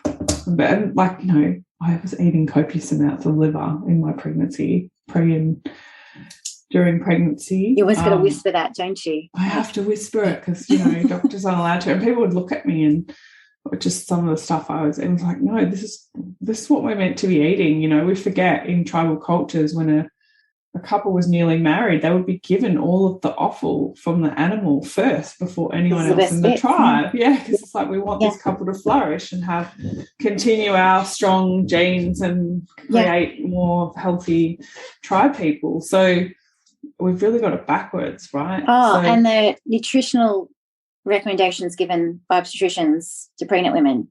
Oh, so scary. And the things that they put the fear of God in you, that don't eat any cheese that's remotely soft, and don't touch dairy that's raw, and don't have a steak that's a little bit rare. And you're gonna have everything overcooked and grey and miss out on all probably some of the most important foods through pregnancy. And not to say I'm going to step on anyone's toes and override what you've been recommended out there if you're pregnant, but I think look into it yourself and be discerning and kind of use some common sense. I don't know. I think I just figure that, I don't know, do you really think for hundreds of years in somewhere like Switzerland, in every little village, every time a woman got pregnant, they went, no more soft cheese, no more milk because it's all raw. Don't touch Japan. it. No more sashimi. If you had the most incredibly fresh sashimi, and they're going, all the women just stop eating what you normally eat. I highly doubt that. I just think, yes, of course, if you're pregnant, don't eat the sushi from the supermarket that might have been sitting there for 2 days. It's probably riddled with bacteria. But even if you're not pregnant, I'd say don't touch the sushi at the supermarket. No one should, The things that, if there's the potential of your oysters could be contaminated or could be not 100% fresh, I wouldn't say don't eat the oyster. I'd say, A, get the freshest you can. B, why not make a lovely butter with garlic and parsley and parmesan and put them under the griller and grill them, cook them. Yeah. And that way you can still get all the zinc and the incredible copper and CoQ10 and selenium, and where else are you going to get those things? So it's, again, apply some common sense. Get the freshest food available, as you should anyway, even if you're not pregnant. And, I sort of wonder as well with all these prenatal vitamins that everyone's taking as well, because we do know, there are some studies that are looking into tongue-tie, incidence of tongue-tie and prenatal vitamins, because prenatal vitamins are so copper depleting. Aren't they? Yeah. Well, but do you call prenatal vitamins just eating more liver and oysters? That's a good version. Yeah, I guess exactly. So they've told us not to have what would be our natural prenatal vitamins and replaced it. Yeah. with a multivitamin, a synthetic vitamin that has ascorbic acid in it, and not folic acid is not the same. Yeah, and so now women are taking all this stuff. Like, what is that doing to their skin when they're pregnant, and also their fascia? 100%. And there's no multivitamin or prenatal multivitamin out there that could have a true ingredient list as long as what you're going to find in liver and oysters and eggs and dairy. Like, those foods, you couldn't fit in a very thick book. The amount of not just vitamins but cofactors and other elements, and there's just so much in there, whereas even if your multivitamin had 50, 60 ingredients, it doesn't match the ends, like all the other magical components, things we're only just discovering. How can you emulate that in a lab? And then there's the topic of formula versus breast milk, and thinking that a tub of powder from China can come near to what is in naturally occurring breast milk. It's full on, isn't it? And again, not judging anyone who's had to supplement with formula and whatnot, and I'm sure there's better versions than others, but it's sad that it's a time where we're being told that that's just as good, if not better than, or more sufficient than what the human body naturally makes. It's crazy. It's terrible, isn't it? Couple more skin issues we had on the list. One of them was this from all my followers, listeners. Yes, I've had quite a lot of questions. Well, dark circles under the eyes. That's a thyroid. Yeah, thyroid. It could be an allergy too. Could be, again, probably stemming back to thyroid. Absolutely. But I remember being sold. Well, not sold. I wasn't sold, but someone trying to sell me a cream to get rid of the dark circles under my eyes, because I was told it was pigmentation by this beauty therapist, and doctors told me that too. And obviously it wasn't. It's just that I have a low thyroid. But it's interesting, right? We always go to that topical solution. Yeah. It's more money should be that way too, I suppose, isn't it? Yeah, right. Melasma, this is a good one. Another thyroid one, right? Thyroid, absolutely. Iron and estrogen, although, melasma I'd probably put more so that sort of hormonal connection, and then, get some niacinamide in, topically as well as orally. Can do fantastic things. Yeah, and we'll talk about that too in a second with your skincare. But I think that the key thing, right, is that all these things are just screaming out, like body screaming. Your body's communicating. Help me. Body never lies. Exactly. And I know it's. And I can't imagine having things like full blown rosacea or horrendous, raw, itchy, burning eczema and things like that. But all these things, it's your body communicating. It's telling you it's struggling at a deeper level. And we should see those signs and go, oh, thanks, body, for being so good at communicating. I should address one. Should I? Let's look into this. Or let's try and take out some shit that doesn't need to be there and swap it with something better. Or maybe I need to take some time out. Or maybe it's just your body telling you it's been stressed for far too long and you really do hate your job and you've got to reassess. I mean, there's so many things, but something's not working for you and something needs to be changed. And it's hard, right? Because you think about with eczema, think about how many babies are just covered in eczema now, and how stressful that must be for mothers. Because there really aren't. There really isn't an answer in the mainstream medical world for eczema. I see a lot of it is perhaps even certain solid foods being introduced far too early. Definitely. I mean, that the baby's digestive tract, even once it's born, it's still forming. It's still completely compromised, and it's immature, which is why it makes sense just let it have its breast milk, because feed on demand. But it's not ready for certain proteins yet. It's not ready for certain foods. Enzymes aren't being manufactured completely yet, and literally integrity of the gut wall is still coming together. So to throw a peanut butter sandwich at it, when it's a couple months old, it's probably not the best idea. Certain proteins and pretty common allergens and things like that are going to be, your body's going to react far more aggressively to these things. It's really hard. I feel sorry, like Emma and I have both been there. Sleep deprived, everybody's telling you to do something. So much advice being thrown at you. And you're just like, somebody just take my baby so I can go to sleep. It's so hard. So it's really hard in those times. But a big thing I want to come to is sun damage, because this is something that's being thrown at us right now. And something, and lipofuscin too, and I kind of bring them together because most people would confuse lipofuscin for sun damage. And it kind of is in a sense, but there's a reason why. So, and this is being really pushed hardcore at us now, and I get that because we've had such a rise of skin cancer, and but now I'm seeing more creams being thrown at us with SPF and more, everything's got SPF. Got to fear the sun, don't we? We're so afraid of it. And I find it even hard just with my daughter at school. And, I'm not having to go at the school because there's a government protocol and stuff like that.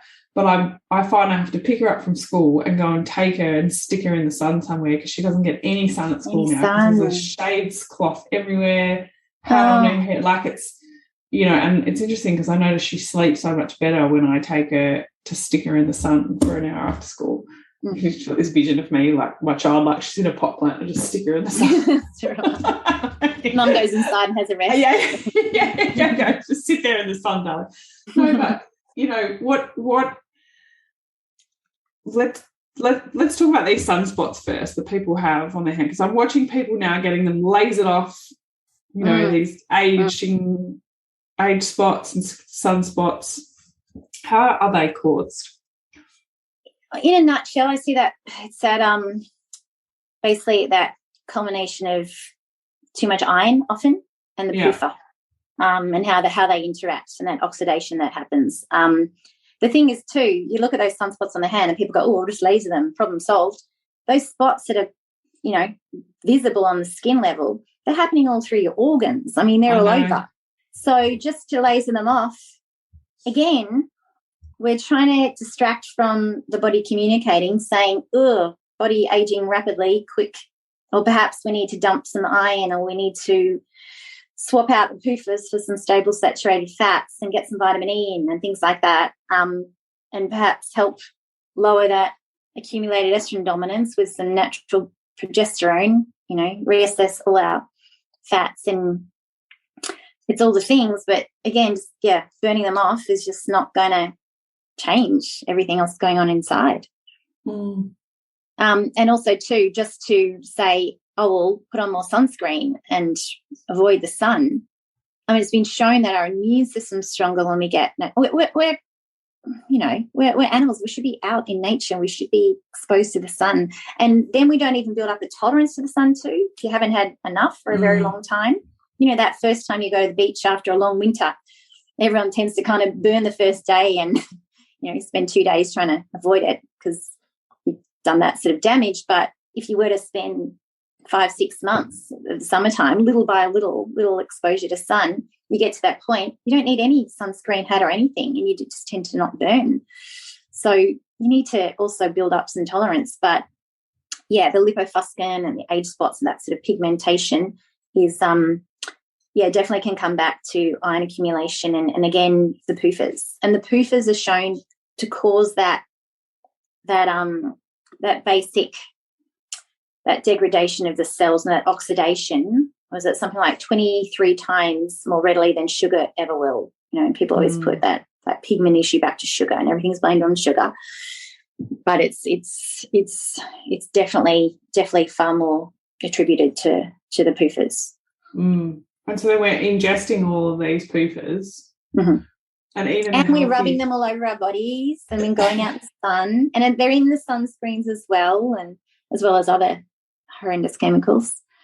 And this is the thing people don't. I mean, we did have Matt Blackburn come on and talk about this a little bit, but they're talking about fish oil, how much fish oil is being pushed onto us as a health product. Are we born with a fish oil deficiency? How does that work? I know. I wonder how those Aborigines in Central Australia ever survived without fish in the desert. So how is fish oil damaging our skin? Well, it's just pure PUFA. It's highly or polyunsaturated oils. And they've looked at some of the products on the market. Most of them are already terribly oxidized and rancid even before they make it in a capsule. Like rancid oils, they're not stable to heat, light, and oxygen exposure. They just degrade. You look at the lipid, the fatty acid molecule, and they're missing those hydrogen bonds. So heat, light, and oxygen makes them skew and distort very quickly, and then you get that free radical damage, when I put it that way. Whereas your saturated fats, they're loaded with the hydrogen bonds, so heat, light, and oxygen doesn't affect them, so much. Far more protective. So yeah, I think it's something really important. Like I always teach people, like using chronometer, to always look at your diet and make sure that your saturated fats are the highest. Yeah, definitely. Mono the second, and PUFA the lowest, because you can't avoid PUFA, but you just want to make sure that they're super, super low. It's awesome if you could keep them to 3 or 4 gram tops. But and you have to have roast chicken every now and then, which you've got to have every now and then because it's so good. But yeah, that can certainly throw it. But even still, you might want to roast it with a bit of ghee and coconut oil instead of roasting it in olive oil or something like that. So we're basically putting all these oils into our bodies that are not tolerant to heat and then going and sitting in the sun and causing damage. What about these ones that we're actually in? And this is interesting, right? Let's talk about the commercial skincare world. And I think this is where people have to be careful, because the whole thing is marketed. Like I remember when I turned 30 and I was getting a facial, and the girl obviously pulled out my card and she went, oh, she's 30, so I now have to read the script to her that's appropriate for women over 30, and she's tried to sell me all this anti-aging stuff. And I don't know, like, how many of you seen me? I'm now in my 40s, and I'm not boasting or anything, but I just think this is really weird. I don't have any wrinkles, nothing, and this woman's trying to sell me anti-aging skincare. This was 10 years ago. So my point in all this is that the whole marketing, the whole industry is just marketed, and it preys on the fact, like the health and wellness industry, that you feel bad about yourself. It preys on that fact that you feel less worthy and just more shit about yourself, then we'll be able to sell you more stuff. Yeah, exactly. That's exactly the word. It preys 100% on the vulnerable, and it's just to make you feel like, here you go, you're aging, so it's going to be like this, and it's going to be horrendous, and you already look bad as it is. I mean, 20-year-olds are getting Botox now. I don't know, there's no, what's wrong with, I mean, yeah, your skin's incredible, and I'm nearly 46 myself, and I don't have perfect skin. I've got signs that I've, had broken sleep and had a few kids and the whatnot, but I don't know, what's wrong with perhaps even embracing some of those lines a little bit, so they've shown that you've smiled in your life and you've moved, you actually have a forehead that moves too, but it is 100% about preying on our vulnerabilities and our imperfections. And most of them, on the flip side, when you look closely at the ingredients, these ingredients are pro-aging. If they're loaded with PUFA, I don't care how much vitamin C and retinol and other newfangled ingredients might be in there. It's these oils are unstable to heat, light, and oxygen exposure, and will cause your cells to age worse. So yeah, you've got to be really cautious of the marketing. Were you telling me before about how much it costs to actually make these? Oh my God, it's mind-blowing. So as we're going through the formulation, I remember in the early days, I'm very finicky on the detail. You see Kitty is my business partner, and she's the one, let's get it out there, man. You need to do more videos and put it out. And I'm not that type of person. That's Kitty, and she's excellent at the marketing side, and she's getting out distributors, and she's doing all the big stuff that I'm not good at.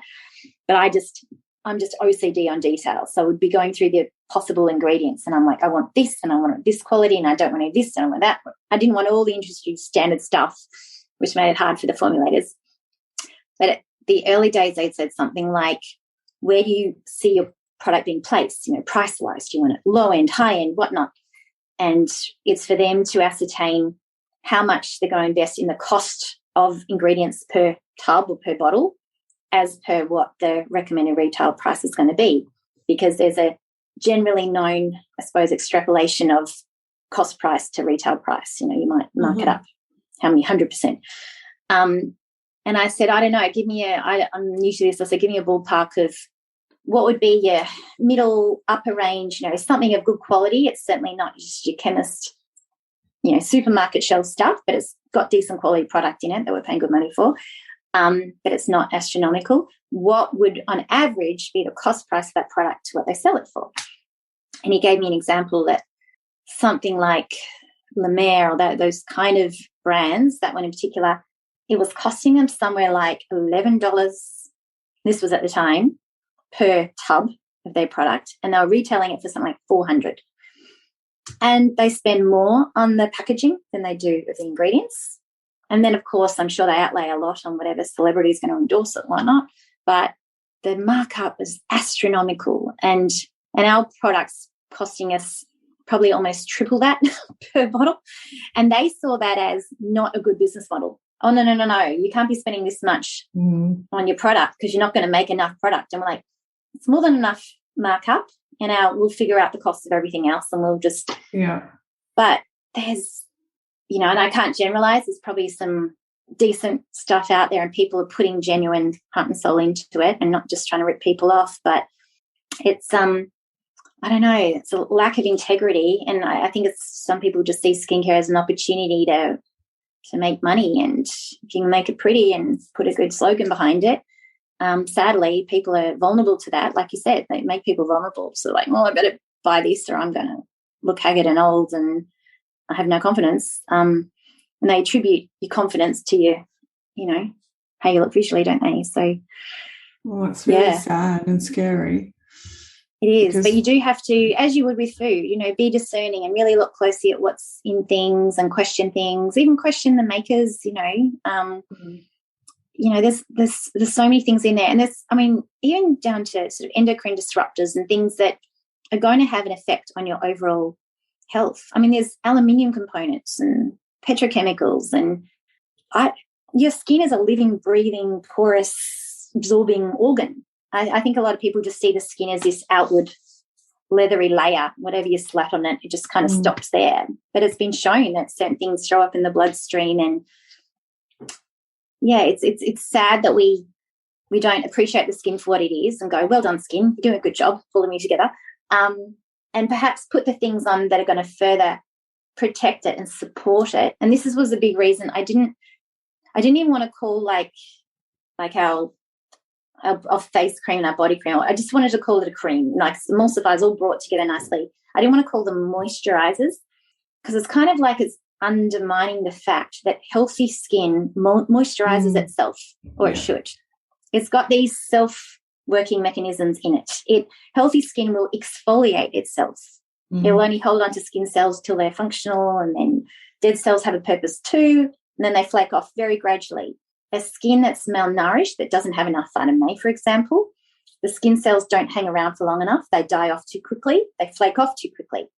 So instead people go, oh, my skin's all flaky and it's getting congested, I better exfoliate it. I better do microdermabrasion and pull them off even quicker. It's like, no. What could you do to slow down the die-off of your skin cells so they are retained for longer? And that comes back to vitamin A internally. So, I sort of saw it as what could we place on the skin that's going to offset environmental factors, and it's going to support the skin doing more of what it already knows how to do well, as opposed to let's just go in there, strip the skin, throw acids at it, rip it apart, and then replace all those lost beautiful oils that the skin can make with some manufactured ones. That wasn't the approach, we wanted to take. I think there's a changeover period too, don't you think? Like, I've been using clean, well, I think we should touch on this too first, but we'll come back to the clean beauty thing. But like when I stopped using shampoo, for instance, and the whole addiction to You don't use it at all anymore? I wouldn't say I don't use shampoo. I use a hair wash that doesn't foam. Yeah. And lather and all that sort of stuff. So I'm more into products now that actually keep the oils in your hair. And there's a kind of like and it was all part of this thing when I was trying to work out how do I just enjoy my natural curls instead of trying to straighten my hair all the bloody time. And what I discovered was that shampoo was actually ruining my curls. And so I had to go through this process of accepting, and it's quite addictive. Like, you're in this thing in your head where you're like, but the shampoo's not foaming and it's not soaping up and it's not making bubbles, so it's not bloody cleaning my hair. You sort of had to go through a few weeks of, you kind of get addicted almost to that clean squeaky, your hair like squeaks. Yeah. And you're squeaky. Well, you've been doing clean. it forever. So you attribute that to clean and it's doing its job. And when you do it and you're like, well, it's shiny, it looks healthy, but where's the squeakiness? So I can imagine like I have the skin thing's been longer for me because I stopped using skincare when I was in my 20s. I use a skin. I just use jojoba on my face, right? So I've stopped using all that stuff a long time ago. But there's a process that you need to go through, right, where you almost have to give up the addiction. Definitely. Of everything's associated with that. And especially I think if you've been using really hardcore products, I noticed with things with petrochemicals in them, there's an addiction. Like people that use that red lip stuff, what is it called? That pawpaw, the red one has got petrochemicals in it. There's a different one that doesn't have petrochemicals. And what I notice every time I use lip balm, and I have to say I never need lip balm, but anytime I have used it, it actually makes my lips drier. So then you put more on, and then you have to put more on, and then you have to put more on. And it's, I think a lot You're of creating a products dependency. Like that. That's it. Yeah, absolutely. There's even we've got a very sort of simple cleanser, and it's an oil cleanser, which I've only just started cleansing that way the last few years, and it definitely took an adjustment for myself. And even at the time thinking, how can oil cleanse? And how could it possibly clean as well as a detergent? And all these foaming cleansers are ultimately, they're full of detergents.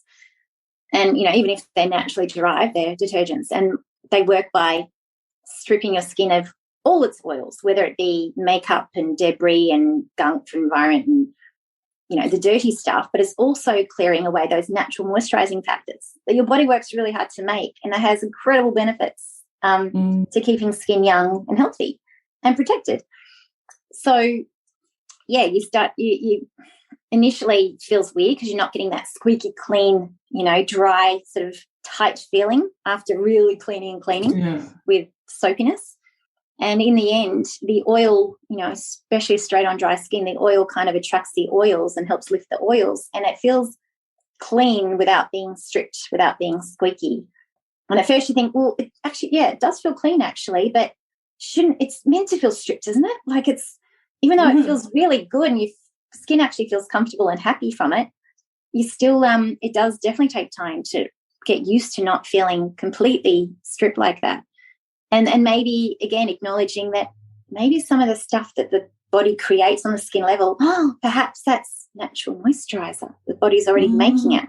And when the body's fed well, it should make a lot of the good stuff. I mean, there's cholesterol in there naturally, which, cholesterol is poo-hooed in the body in certain amounts, but in the skin level, in the cells of the skin, that's a definitive factor of gauging a person's skin age. The more natural cholesterol in the skin. Old people have been found to have much less cholesterol in the skin than very young people. And what do? Let's just rip it all off and start again and use this, manufactured product to replace those oils. How can you replace the oils that the skin knows how to make? And then clearly some people make too many oils and then they get, oily, more congested skin. But again, that's an internal issue. And how do we regulate oil production? But when we've got that right, the oils the skin makes, we should embrace. I mean, I don't wash my face or even oil cleanse my face in the morning because the oils that are manufactured through the night when you're resting, that's the good stuff.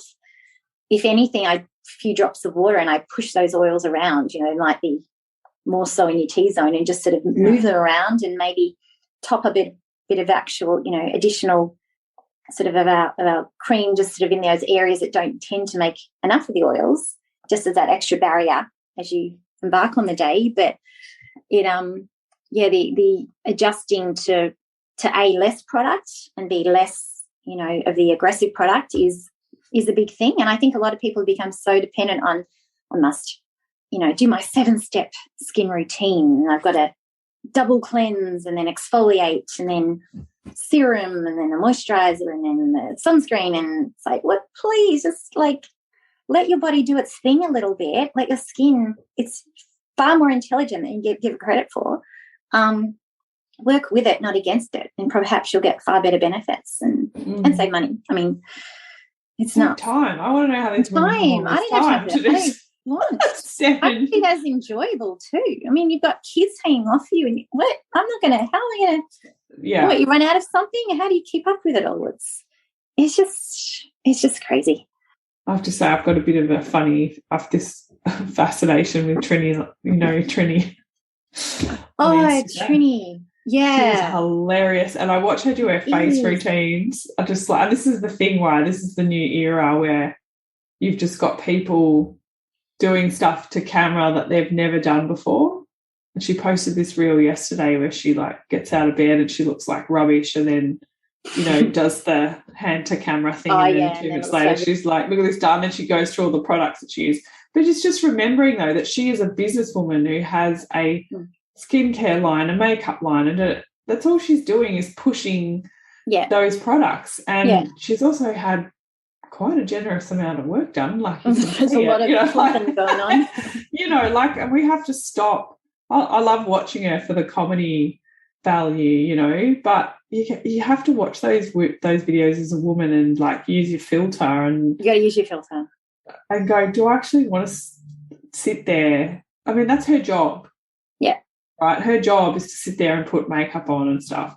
Yeah. That's not my job. I don't have that kind of time. So why am I going to get her sucked into thinking that I have to do that to look a certain way? And the skincare process, but also the makeup process and the amount of time this women put into make. I mean, I've never been good at any of those things, and I'm just like jeans, t-shirt, bit of mascara. I'm very ho-hum. I should probably put more effort in, but I don't know. There's something about healthy skin and actually seeing the skin as opposed to this layer of goop, like a mask on. Yeah. Isn't it lovely to see skin, especially when even if it's got a few little, discrepancies, and it's I also notice all the plumping. The better my thyroid health, the less makeup I need. Yeah.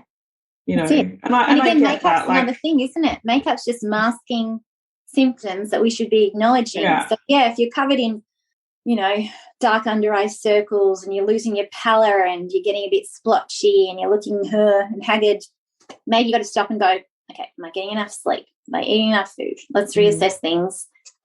Take some time out. And that should be your skin treatment, as opposed to what other topical solution can I find, and let's put an extra layer of makeup. But in the meantime, your body's aging rapidly on the inside, and you're not listening to it.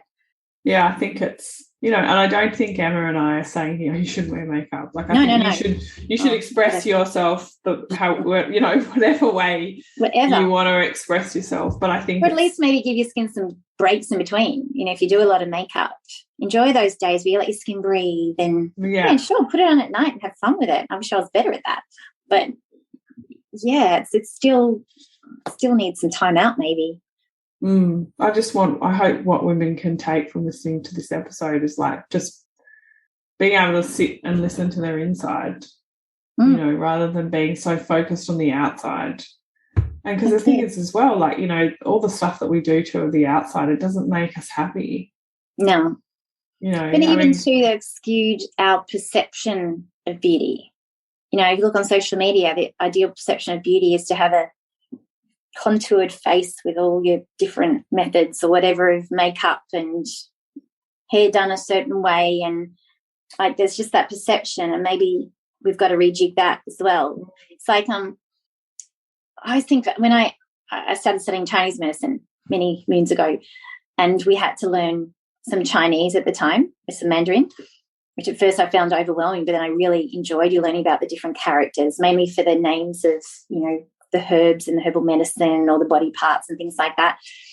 And there was a really old TCM doctor that taught us the Mandarin side, and he'd give us a story about all the different characters for the words. And he was showing us orange peel, which is P, because it goes into a lot of concoctions and things. And he was telling us how to pronounce it, and he'd tell us a story about it. And he goes, it's, this is wavy at top, and it's like the peel of the orange. It has these natural undulations and waves to it.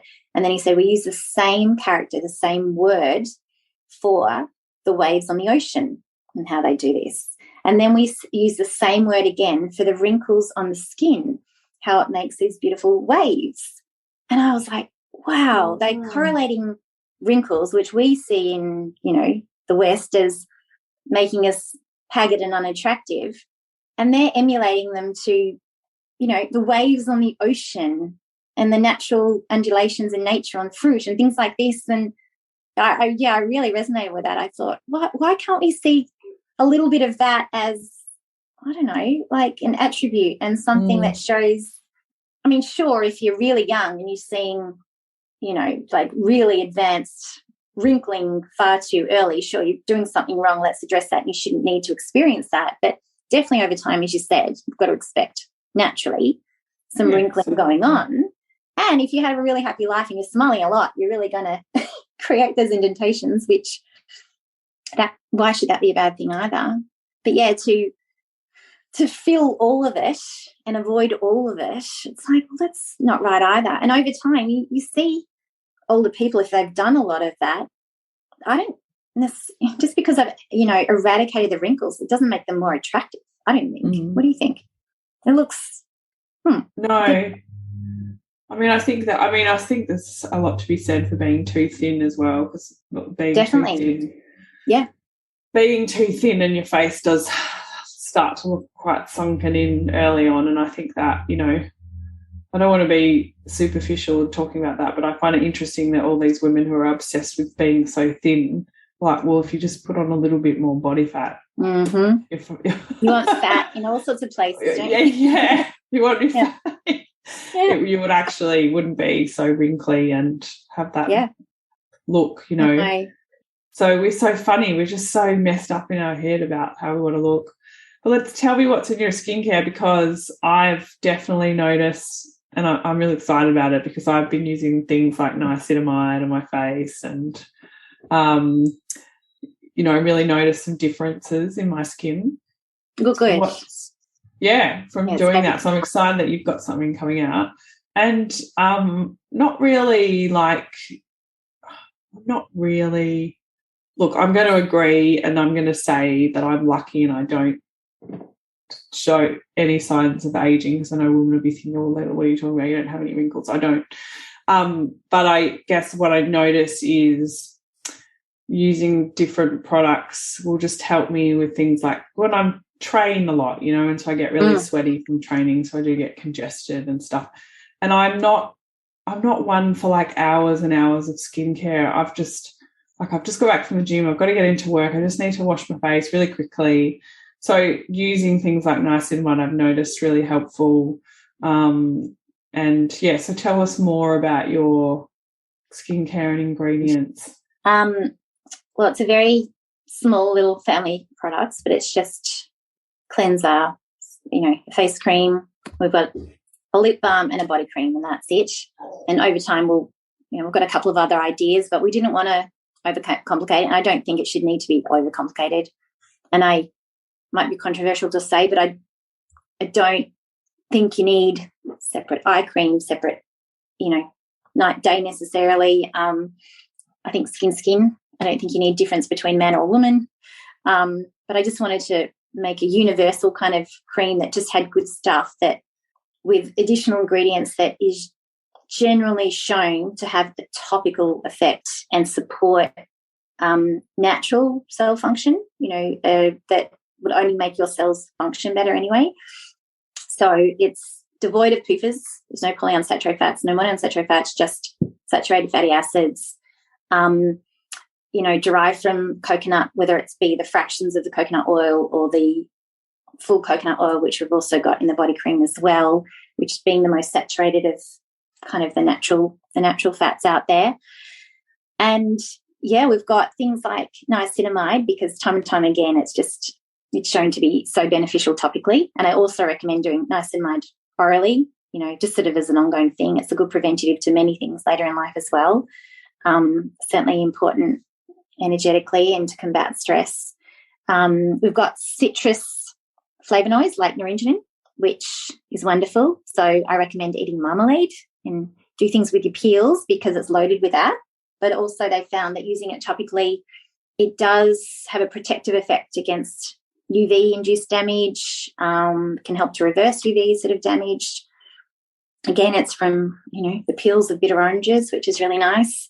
Copper, which, offsets the iron issue and is so supportive of elastin, like you said. Vitamin E, which sort of is a no-brainer, needs to be in there. That's a good antioxidant as well. CoQ10, which is one of the quinones, sort of akin to vitamin K, and the benefits that can help to improve cell metabolism of skin cells. Caffeine, which is really good at sort of preventing and softening your sort of harsher wrinkles and things, shown to protect against sun damage as well. And a lot of the ingredients we're sourcing, it was funny, I'd mention it to the formulator and they'd be like, oh, that's a bit old-fashioned. Oh, I haven't used that for a long time. And I'm like, yeah, I want old-fashioned. Well, that's so interesting. Yeah, they were often the things that were readily used, 80-plus years ago, and then kind of fell out of favour, perhaps because they created synthetic ingredients that had a longer shelf life or had a bigger profit margin or for whatever reason, or just harder to access.